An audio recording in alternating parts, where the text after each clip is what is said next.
Hello student. Finally CUET UG की result जो है वो आज आ गई है। तो इसी के बारे में जो है आज हम लोग देखेंगे कि कैसे हम अपने रिज़ल्ट को डाउनलोड कर सकते हैं, कहाँ से हमें अपना रिज़ल्ट चेक करना है और रिज़ल्ट के बाद की क्या प्रोसेस है।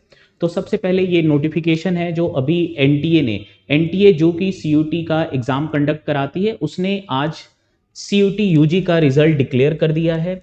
सबसे ज़्यादा अगर हम देखेंगे कि कौन से सब्जेक्ट में सबसे ज़्यादा बच्चों ने एग्ज़ाम दिया है, तो देखिए इंग्लिश एक ऐसी सब्जेक्ट है जिसमें टोटल 12 लाख से ज़्यादा बच्चों ने रजिस्टर किया और एग्ज़ाम में अपीयर हुए हैं 9 लाख से ज़्यादा बच्चे। तो सबसे ज़्यादा कंपटीशन बच्चों आप देखोगे इंग्लिश सब्जेक्ट में ही हमें देखने को मिलता है। हाईएस्ट एनटीए स्कोर, ये जो स्कोर है आउट ऑफ 250, हाईएस्ट जो इंग्लिश में स्कोर आया है वो 244 आया है। ये एनटीए का स्कोर है, यानी कि अलग अलग शिफ्ट के सभी स्कोर को नॉर्मलाइज करके ये स्कोर निकाले गए हैं। दूसरे नंबर पर केमिस्ट्री है जिसमें 6,77,000 बच्चों ने अपीयर किया। जनरल एप्टीट्यूड टेस्ट काफी इंपॉर्टेंट है कई सारे कोर्सेज के लिए, इसमें भी मोर देन 6 लाख बच्चों ने अपीयर किया। उसके बाद साइंस के बच्चों ने काफी ज्यादा जो है इस साल पार्टिसिपेट किया है सीयूटी के एग्जाम में।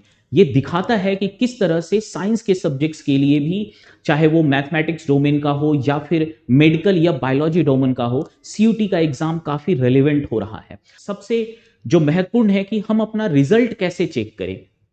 तो बच्चों देखते हैं कि हम अपना सीयूटी यूजी का रिजल्ट कैसे चेक कर सकते हैं। ये वेबसाइट आपको जाना है CUT.NTA.nic.in। ये वही वेबसाइट है जिस पर आपने फॉर्म भरा था। इसको हम स्क्रॉल करेंगे, नीचे आएंगे, स्क्रॉल करके नीचे आएंगे और यहां पर हमें दिखेगा कैंडिडेट एक्टिविटी में score card for CUET exam.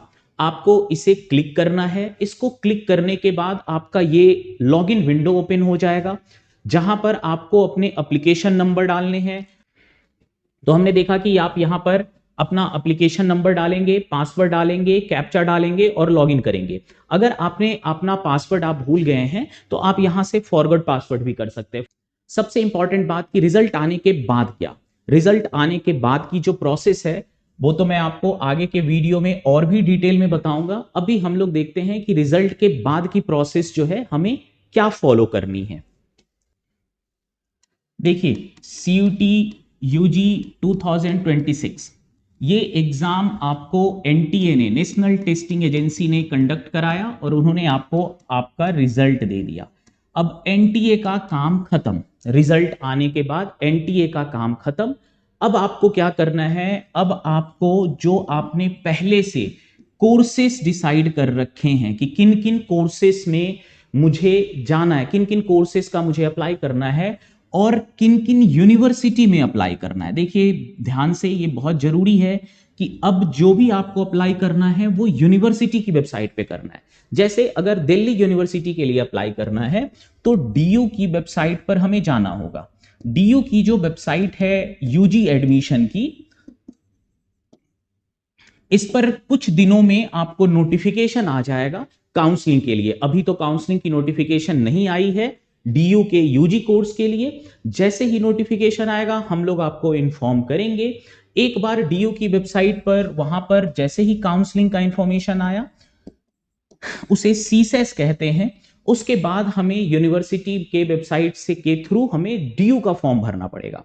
उसके लिए भी कुछ माइनर चार्जेज होते हैं। अब आपको ध्यान रखना है कि जिन भी यूनिवर्सिटी का आपको फॉर्म भरना है, आपको उस यूनिवर्सिटी की वेबसाइट पर जाना है। उस यूनिवर्सिटी की वेबसाइट पर जाकर एडमिशन वाले सेक्शन में आपको फॉर्म भरने का जो ऑप्शन है वो होगा। उसकी अगर फॉर्म, काउंसलिंग की फॉर्म निकल गई है तो एग्जाम हमारा हो गया। अब जो हम फॉर्म भरेंगे उसे काउंसलिंग फॉर्म कहा जाएगा। काउंसलिंग फॉर्म, हर यूनिवर्सिटी की काउंसलिंग फॉर्म आपको अलग अलग भरनी है। किस किस यूनिवर्सिटी और किस कोर्स में भरना है ये अगर आपने डिसाइड कर रखा है तो बहुत अच्छी बात है। अगर नहीं डिसाइड किया है तो अब समय है डिसाइड करने का। अगर आपको कोई कंफ्यूजन होता है तो आप अपने टीचर, मेंटर या आप हमसे भी कांटेक्ट कर सकते हैं कि सर मुझे किस किस यूनिवर्सिटी और किन किन कोर्सेस में भरना चाहिए। ऑल्दो ये आपका निर्णय है, आपका क्या इंटरेस्ट है, किन कोर्सेस में आप जाना चाहते हैं। कुछ दिल्ली की जो टॉप यूनिवर्सिटीज हैं, है ना, दिल्ली में जो टॉप गवर्नमेंट यूनिवर्सिटीज हैं उसके बारे में मैं आपको बता देता हूं। जैसे दिल्ली यूनिवर्सिटी तो सबसे पहले नंबर पर है, जिसकी काउंसलिंग फॉर्म अभी कुछ दिनों में आएगी, आप फिर इसका फॉर्म भर सकते हैं। डीयू के अलावा अगर आप बीबीए कोर्स करना चाहते हैं, बीबीए या बीए इको ऑनर्स करना चाहते हैं, इसके लिए आपके पास कई सारे अदर ऑप्शन भी हैं। एक तो डीटीयू है, दिल्ली टेक्नोलॉजिकल यूनिवर्सिटी, एनएसयूटी है, एनएसयूटी का बीबीए कोर्स भी काफी अच्छा है। इसके बाद Indira Gandhi Delhi technological university for women, ये सिर्फ वुमेन के लिए यूनिवर्सिटी है, यहां पर भी बीबीए कोर्स है। इन सभी यूनिवर्सिटी के बीबीए के लिए जो सब्जेक्ट रिक्वायर्ड है वो है इंग्लिश और जनरल एप्टीट्यूड टेस्ट। इन दोनों के मार्क्स पर इन यूनिवर्सिटीज के बीबीए में एडमिशन होगा। अच्छा जी, इसके अलावा आपको पता है इंद्रप्रस्थ यूनिवर्सिटी की अभी काउंसलिंग चल रही है। सीईटी जिन लोगों ने आईपीयू का सीईटी एग्जाम दिया था उनकी काउंसलिंग चल रही है। एक बार ये काउंसलिंग कंप्लीट होने के बाद सीयूटी के बेसिस पर भी आप आईपीयू के कॉलेजेस में अप्लाई कर सकते हैं। इसके अलावा दिल्ली में अंबेडकर यूनिवर्सिटी है, कई सारे इसके कैंपसेस हैं और ह्यूमैनिटीज के कोर्सेज के लिए काफी अच्छा यूनिवर्सिटी माना जाता है, तो अंबेडकर यूनिवर्सिटी में भी आप भर सकते हैं। इसके अलावा कुछ कोर्सेज साउथ एशियन यूनिवर्सिटी में भी है। जेएनयू जवाहरलाल नेहरू यूनिवर्सिटी काफी फेमस है ग्रेजुएशन में लैंग्वेज कोर्सेज के लिए। अगर आप कोई फॉरेन लैंग्वेज का कोर्स करना चाहते हैं तो उसमें जेएनयू जो है वो भी आप अप्लाई कर सकते हैं। इन जगहों पर जेएनयू में लैंग्वेज कोर्स के लिए जो सब्जेक्ट रिक्वायर्ड है वो है इंग्लिश और जीएटी। इसका मतलब हुआ कि यहां पर सिर्फ आपको इंग्लिश और जीएटी के ही मार्क्स काउंट किए जाएंगे, किसी और सब्जेक्ट्स के मार्क्स नहीं काउंट किए जाएंगे। अब अगर हम वापस आते हैं और डीयू के बारे में बात करते हैं, तो ये सीयूटी की वेबसाइट पर भी अवेलेबल है और डीयू की भी वेबसाइट पर अवेलेबल है कि दिल्ली यूनिवर्सिटी में किस किस कोर्स के लिए हर कोर्स की क्या क्राइटेरिया है, सब्जेक्ट क्राइटेरिया क्या है। दूसरी चीज बच्चों आपको यह भी ध्यान रखना है कि डीयू में अगर आपने किसी ऐसे सब्जेक्ट में सीयूटी का एग्जाम दिया है जो आपने 12th में नहीं पढ़ा है, कोई ऐसा सब्जेक्ट जो आपने सीयूटी में दिया है पर आपने 12th में नहीं पढ़ा है, 12th की जो मार्कशीट है उस पर वो सब्जेक्ट नहीं लिखा हुआ है, तो DU will not consider that subject for eligibility except general aptitude test. General aptitude test कोई भी बच्चा नहीं पढ़ा होता है स्कूल में, बोर्ड्स में, और जीएटी के अलावा जो भी सब्जेक्ट्स आपने लिया है वो आप 12th में पढ़े हुए हो, आपके मार्कशीट पर वो सब्जेक्ट होने चाहिए। तो डीयू में अब इसमें जो भी कोर्सेस हैं उसके सब्जेक्ट क्राइटेरिया क्या क्या है। जैसे अगर बात करें बीकॉम ऑनर्स की, तो बीकॉम ऑनर्स के लिए डीयू जो आपका मार्क्स देखेगा वो इंग्लिश का प्लस अकाउंट्स या मैथ्स में से कोई सा एक सब्जेक्ट कंपलसरी है and plus 2 any 2 domain, other कोई भी डोमेन सब्जेक्ट्स आप यहां पर काउंट हो सकता है। अच्छा, क्या हो कि सर मान लो आपने कहा टोटल, तो एक सब्जेक्ट डोमेन ये हो गया और 2 ये हो गए, 3 डोमेन हो गए, तो एक इंग्लिश और 3 डोमेन सब्जेक्ट्स, उस 3 में से एक आपका अकाउंट्स या मैथ्स होना जरूरी है। इसके अलावा डीयू की जो बीबीए को कोर्स है, डीयू में बीबीए एफआईए में होता है, बीएमएस होता है, बीबीई होता है, इन सभी कोर्सेज के लिए आपको चाहिए English, general aptitude test plus maths and other domains. Last year सिर्फ ये 3 सब्जेक्ट्स पर बीबीए, डीयू की बीबीए में रिजल्ट होती थी, इस बार अदर डोमेन सब्जेक्ट्स भी मांगा जा रहा है। इसके अलावा डीयू में बहुत ही पॉपुलर कोर्स है भैया बीए का ऑनर्स इन इंग्लिश हो गया, पॉलिटिकल साइंस हो गए, साइकोलॉजी हो गया, ये सभी जितने बीए ऑनर्स कोर्स हैं, बीए ऑनर्स कोर्स इन सभी में दो रास्ते हैं। पहला तरीका है एक लैंग्वेज एंड 3 डोमेन सब्जेक्ट्स। दूसरा रास्ता है 2 लैंग्वेज प्लस 2 डोमेन सब्जेक्ट्स। यानी कि आपको 4 सब्जेक्ट्स के मार्क्स देखे जाएंगे। इन चारों में जनरल एप्टीट्यूड टेस्ट नहीं है। या तो आपने एक लैंग्वेज या 3 डोमेन अगर आपने दिया है। अगर आपने मान लो 2 लैंग्वेज और 3 डोमेन दिया है तो आप दोनों क्राइटेरिया में एलिजिबल हो। उस केस में क्या होगा, उस केस में डीयू आपका दोनों क्राइटेरिया के लिए मार्क्स बनाएगा, रैंक बनाएगा।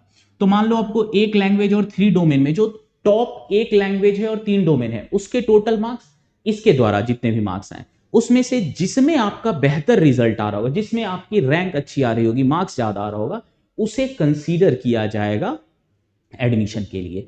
तो ये आगे भी हम लोग बहुत सारे कोर्सेज के बारे में बात करेंगे। सबसे इंपॉर्टेंट है लास्ट ईयर क्या कट ऑफ गई है डीयू के अलग अलग कॉलेजेज की और अलग अलग कोर्सेज की क्या कट ऑफ गई है सर, इनके बारे में हम लोग आने वाले वीडियो में जो है बात करेंगे।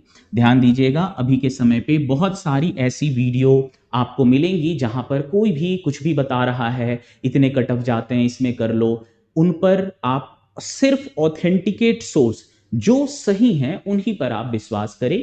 और कोई बड़ा मुश्किल प्रोसेस नहीं है। आपने क्या करना है, अब आपको अगले कुछ दिनों में आपने डिसाइड करो कि मुझे किस किस कोर्सेज के लिए अप्लाई करना है और किन किन यूनिवर्सिटी में अप्लाई करना है। आप अपने टीचर से या जो भी आपके मेंटर हैं आप पूछ सकते हैं कि कौन कौन सी यूनिवर्सिटी है जहां पर मैं अप्लाई कर सकता हूं। आप हमसे भी कांटेक्ट कर सकते हैं और अभी से आप अपना पूरा एक प्लान बना लीजिए कि मुझे कौन कौन सी यूनिवर्सिटी का भरना है, किन किन कोर्सेज के लिए अप्लाई करना है। जब भी आप कोर्स के लिए भरे, अनटिल अनलेस कि आपके मार्क्स बहुत अच्छे हैं, बिल्कुल 95 98 परसेंटाइल में है, 99 परसेंटाइल में है, जब तक ऐसा नहीं है तब तक आप जरूर कोशिश करें कि 2 4 5 कोर्स का ऑप्शन लेके चले। ठीक है, मैं क्या कह रहा हूं कि आप सिर्फ एक कोर्स ना बल्कि 2 3 4 कोर्स को लेकर के चले और ज्यादा से ज्यादा प्रेफरेंसेस भरे। डीयू की जो काउंसलिंग की फॉर्म आएगी उसमें आपको क्या क्या चैलेंजेज होंगे, क्या क्या मेन चीज है, मैं आपको वो बता देता हूं। डीयू का सीसेस फॉर्म अभी कुछ दिनों में आ जाएगा। इसमें आपको एक तो सारी अपनी बेसिक डिटेल्स डालनी है। ज्यादातर इंफॉर्मेशन डीयू जो है वो खुद सीयूटी से फेच कर लेगा। आपको बेसिकली अपने कैटेगरी, रिजर्वेशन, क्राइटेरिया और कुछ कुछ इंफॉर्मेशन जो है वो यहां डालनी होगी। इसके अलावा सबसे इंपॉर्टेंट जो है वो है प्रेफरेंसेस फिलिंग। प्रेफरेंस में आपको कॉलेज प्लस कोर्स का कॉम्बिनेशन डालना होता है। हर कॉलेज का एक कोर्स, एक कॉलेज का एक कोर्स एक प्रेफरेंस है। अगर सेम कॉलेज के 3 कोर्स भरने हैं तो इस कॉलेज का पहला कोर्स, सेम कॉलेज का दूसरा कोर्स, सेम कॉलेज का तीसरा कोर्स। अब इनकी ऑर्डर कैसे रखे सर, क्या पहले एक कॉलेज सेलेक्ट करके उसके सारे कोर्स भर दें? नहीं, कोर्स और कॉलेज दोनों इंपॉर्टेंट है। अगर आपने मान लो डिसाइड करा है कि मुझे ये 2 कोर्स में एडमिशन लेना है तो उन कोर्सेज के कॉलेज कौन कौन से हैं, कॉलेज भी अच्छा होना चाहिए, कोर्स भी अच्छा होना चाहिए। ऐसा ना हो कि आपको जो कोर्स करने हैं वो किसी भी कॉलेज में ले। कई बार ऐसा होता है कि किसी बहुत अच्छे कॉलेज में बच्चे उसको प्रेफरेंस में नीचे रख देते हैं और कोई नीचे लेवल की कॉलेज है उसको ऊपर रख देते हैं। इसकी वजह से अच्छे मार्क्स होने के बावजूद उनको जो डिजर्विंग कॉलेज है और कोर्स है वो नहीं मिल पाता। तो अभी प्रेफरेंस लिस्ट के बारे में चिंता ना करके कोर्सेस और यूनिवर्सिटी के बारे में सोचिए, किन किन यूनिवर्सिटी और कोर्स में आपको भरने हैं। और काफी हद तक ये डिपेंड करता है आपके रिजल्ट पर कि आपके रिजल्ट जो है उसके अनुसार आपको क्या सिर्फ डीयू का ही भरना चाहिए या किसी और यूनिवर्सिटी के भरने की जरूरत है। सो ऑल द बेस्ट, अगले वीडियो में मिलते हैं। बेसिकली मैं लास्ट ईयर के क्या कट ऑफ गए हैं डीयू के और अन्य कॉलेजेज में क्या कट ऑफ जाता है, इन सब चीजों के बारे में, प्रेफरेंस लिस्ट के बारे में हम लोग बात करेंगे। Thank you and all the best.